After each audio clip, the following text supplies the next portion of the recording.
Hello everyone, section 165 को समझते हैं।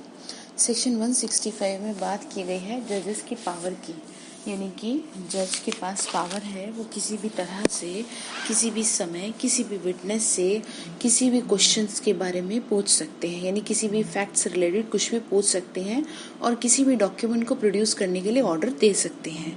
कहा यह गया है यहाँ पर, यानी जज की पावर बताई गई है क्वेश्चन को पुट करने की और किसी डॉक्यूमेंट को प्रोड्यूस कराने के लिए ऑर्डर देने की पावर के बारे में बात है। अब देखिए, यानी कि यहाँ पर जज जो है एम्पावर है कि वो कोई भी क्वेश्चन किसी भी फॉर्म में, किसी भी विटनेस से, किसी भी समय, किसी भी फैक्ट के बारे में पूछ सकता है, चाहे वो रेलिवेंट हो या फिर वो इररेलिवेंट हो। ठीक है, और ऑर्डर दे सकता है कि भाई आप इस डॉक्यूमेंट को प्रोड्यूस करें, या किसी भी चीज़ को कोर्ट में प्रोड्यूस किए जाने के लिए ऑर्डर दे सकता है। कोर्ट इस चीज़ के लिए एम्पावर है। एंड देन अब यहाँ पे समझना आपको है, अब जब जज ने कोई क्वेश्चन पूछ रहा है और या फिर ऑर्डर दिया कि भाई इस डॉक्यूमेंट को आप कोर्ट में लाइए, तो इम्पोर्टेंट ये चीज़ है कि इसके लिए कोई भी पक्षकार ऑब्जेक्शन करने के लिए एंटाइटल नहीं होगा कि जी आप ऐसे कैसे आप हमको कह रहे हैं या क्यों मंगा रहे हैं, और वॉट एवर XYZ कुछ भी बात पार्टी के दिमाग में आ जाए, वो किसी भी चीज़ के लिए एंटाइटल नहीं है, ध्यान रखिएगा। और ना ही बिना कोर्ट की परमिशन के, ठीक है, उस क्वेश्चन का जो उस विटनेस ने आंसर दिया है, जो कोर्ट ने उससे पूछा था, उस आंसर के बिहाफ पर जो कोर्ट को उसने दिया है ना, उस आंसर के बिहाफ पर, यानी कि उस आंसर के आधार पर, आधार या बिना कोर्ट की परमिशन के, उस आंसर के आधार पे या बिना कोर्ट की परमिशन के विटनेस को क्रॉस एग्जामिन भी नहीं किया जाएगा। आप इस चीज़ को ध्यान रखिए। एंड आगे क्या है, आगे यह है कि और यहाँ पर इसलिए जज को पावर दी गई है कि वो क्या है, इसमें बहुत एक्सटेंसिव पावर है, ध्यान रखिएगा। एक्सटेंसिव पावर है किस चीज़ के लिए? For the interest of administration of justice. ठीक है, कि भाई क्या कर सके, जस्टिस को कर सके, जस्टिस को समझने के लिए, या ये कहीं किसी चीज़ को क्लियर करने के लिए सबके साथ बराबर न्याय हो सके, इंटरेस्ट ऑफ जस्टिस। तो इस तरह से जज जो है वो कोई भी क्वेश्चन पूछ सकता है, ध्यान रखिएगा, किसी भी समय, और अगर उसको सही लगता है तो ठीक है ना, वो इसलिए पूछेगा कि भाई उसको क्या है, किसी तरह से इस केस की सच्चाई को सामने लाना है, क्लियर करना है, चीज़ों को कुछ अंडरस्टैंड करना है, किसी तरह कोई डाउट लग रहा है, तो इसलिए वो पूछ रहा है। तो ध्यान रखिएगा, वो उसको कोई नहीं कुछ कह सकता। अब इसके दो प्रोवाइडेड है, प्रोवाइडेड को समझते हैं। पहली बात यह है कि जज जो भी कुछ पूछ रहा है या कोई भी जजमेंट अगर कोर्ट ने दी है तो वो जो है बेस्ड होनी चाहिए रेलिवेंट फैक्ट के ऊपर, यानी कि सेक्शन 5 to 55 में जो रेलिवेंट फैक्ट बताए गए हैं, जो प्रोवाइडेड हैं, उसी के बिहाफ पे होनी चाहिए। एंड देन ड्यूली प्रूव्ड होना भी ज़रूरी है, जो कि 56 to 100 के अंदर बताए गए हैं। इसका प्रोविजो सेकंड है, वो ये कहता है कि जो जज की पावर इस सेक्शन में दी गई है, वो पावर जो है सेक्शन 121 to 131 एंड 148 और 159 के अंडर ही एक्सरसाइज की गई हो। ठीक है, उसी के अंदर ही कोर्ट ने उस चीज़ को किया हो। और अगर कोई क्वेश्चन इस व्यू से पूछा जाता है विटनेस से कि उसके अगेंस्ट किस तरह से कोई क्रिमिनल प्रोसीडिंग की जा सके, तो इस कंडीशन में विटनेस बाउंड नहीं होगा किस चीज़ के लिए, आंसर देने के लिए। ठीक है, तो यहाँ पर उसको ये प्रोटेक्शन मिलती है कि वो उस आंसर देने के लिए रिफ्यूज़ कर सके उसको, और ना ही इस सेक्शन के इस प्रोविज़ो के अंदर उसके ऊपर सेक्शन 179 के अधीन कोई चार्ज लगेगा, यानी 179 के अकॉर्डिंग 179 के बिहाफ पे कोई ऑफेंस नहीं उसका माना जाएगा कि भाई उसने कोई ऑफेंस किया। ठीक है, अब सेक्शन 166 में लिखा है पावर ऑफ जूरी और assessor to put questions. Section 165 को एक्सटेंड किया गया है किन लोगों पे? जूरी पे और एसेसर्स पे, यानी कि जो भी जूरी हैं, एसेसर्स हैं, वो भी विटनेस से ऐसे क्वेश्चन पूछ सकते हैं जो कि एक जज पूछ सकता है खुद, जिसको जज कंसीडर करता है कि वो प्रॉपर है, यानी ये सही क्वेश्चन है, तो वो लोग भी उस चीज़ को पूछ सकते हैं थ्रू और by the leave of the जज। ठीक है, यानी कि जज की परमिशन के अकॉर्डिंग, यानी कि कोर्ट उनको इजाज़त देती है तो वो ये पूछ सकते हैं, उनको ठीक लगता है जज को, क्योंकि जज ने जो पूछा तो वो उस चीज़ को पूछे, यानी कि प्रॉपर पूछा ना, प्रॉपर क्वेश्चन, तो वही पूछे, तो कोई दिक्कत नहीं है। मतलब आप ध्यान रखिएगा कि एक्सटेंशन मिल रहा है सेक्शन 165 को सेक्शन 166 में। अब बात आ जाती है, लास्ट आपका रहता है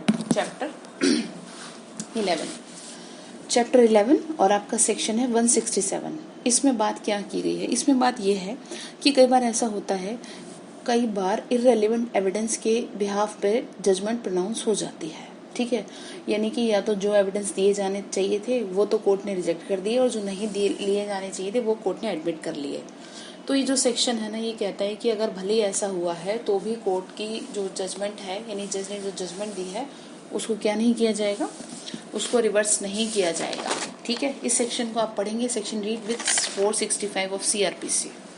देखिए यह लिखा है improper admission and rejection of evidence. It means कि जो एविडेंस नहीं लिए जाने चाहिए थे उनको एडमिट कर लिया गया, जो इररेलेवेंट फैक्ट के बारे में एविडेंस थे उनको एडमिट कर लिया गया और जो लिए जाने चाहिए थे उनको रिजेक्ट कर दिया गया।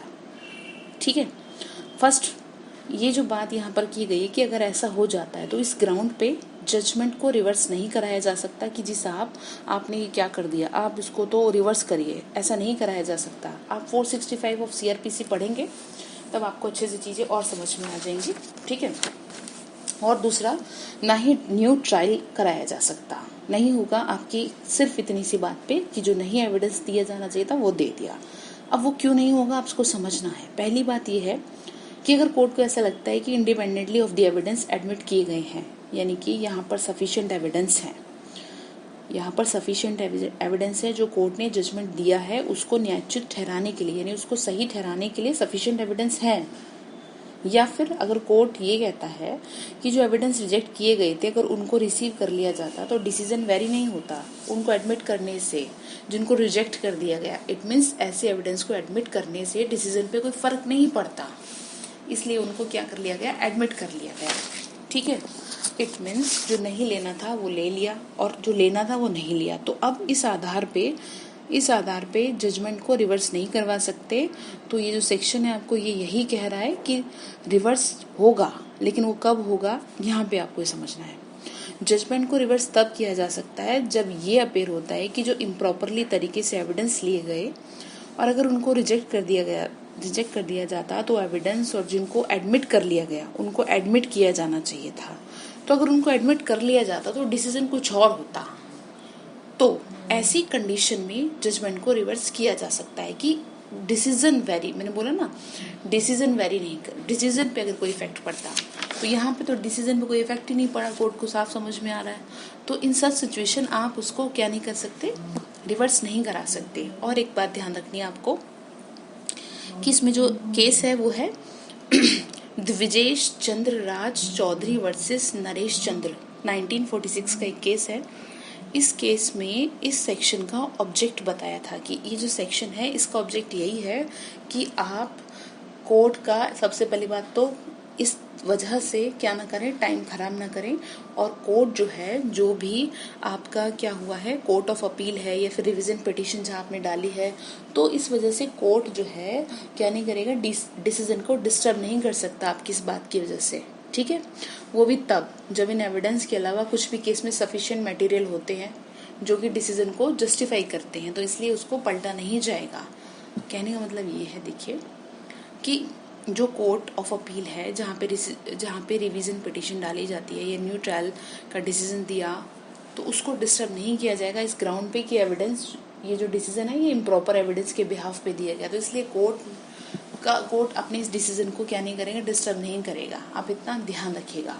ठीक है, तो आज आपका एविडेंस खत्म होता है। अब जो मेंस के और प्री के पॉइंट ऑफ व्यू से इम्पोर्टेंट केस लो हैं वो मैं आपको सारे जल्दी ही वीडियो में कवर कर दूंगी। एंड देन उसके बाद CRPC शुरू करेंगे हम।